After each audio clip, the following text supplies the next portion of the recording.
వేసవి వేడిపై దాడి చల్లటి రిఫ్రెషింగ్ స్టాక్తో హై. మాజీ మంత్రి కాకాని గోవర్ధన్ రెడ్డిపై పెట్టిన కేసు విచిత్రమైందన్నారు మాజీ మంత్రి అంబటి రాంబాబు.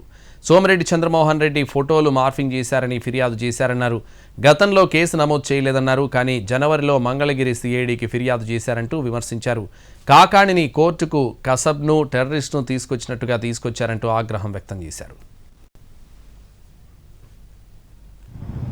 అసలు కాకాని గోవర్ధన్ రెడ్డి గారిని తీసుకొచ్చేటటువంటి తీరు ఎలా ఉందంటే, ఒక కసబ్ని తీసుకొస్తారే, ఒక టెర్రరిస్ట్ని తీసుకొస్తారే, పాకిస్తాన్ టెర్రరిస్ట్ని, ఐఎస్ఐ టెర్రరిస్ట్ని తీసుకొచ్చినట్టుగా తీసుకొస్తారు. ఎవరిని కలవనివ్వరు, చుట్టూరా పోలీసులు ఉంటుంటారు, కారులో కూర్చోబెడతారు.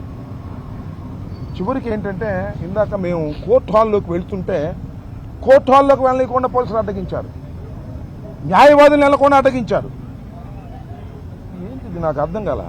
ఈ సిస్టమ్ ఏంటో అర్థం కానటువంటి పరిస్థితి. పోలీసు రాజ్యం నడుస్తూ ఉందా ఇక్కడ? మిలిటరీ పరిపాలన నడుస్తూ ఉందా? కాకాని గోవర్ధన్ రెడ్డి గారిని కోర్టులో ప్రొడ్యూస్ చేయడానికి తీసుకొచ్చినప్పుడు కాకాని గోవర్ధన్ రెడ్డి గారికి తరపున వాదించే న్యాయవాదులే కాకుండా ఇంకా న్యాయవాదులు ఉండొచ్చు, లేదా న్యాయవాదులు కాని వారు కూడా కోర్టులో ఏ ప్రొసీడింగ్స్ జరుగుతున్నాయో తెలుసుకోవచ్చు. Public court, it is the public court, open court, in కెమెరాలో కాదు. దానికి ఆ డిఎస్పీ గారు ఒక ఆయన హనుమంత్ ఎవరో మరి ఆయన వచ్చి అడ్డం పడ్డాడు, గేట్ దగ్గర నుంచున్నాడు. ప్లేడర్లు ఇట్లా ఒక ఆయన ఏడు ఇక్కడ లేడా ప్లేడరు, ఈయన ఈ ప్లేడర్ గారు లోపలికి వెళ్తుంటే నువ్వు ప్లేడర్ వల్ల లెక్కేంటి అంటాడు ఆయన. ఆయనకేం సంబంధం కోర్టు దగ్గర? ప్లేడరే కాదు, common man also can enter into the court.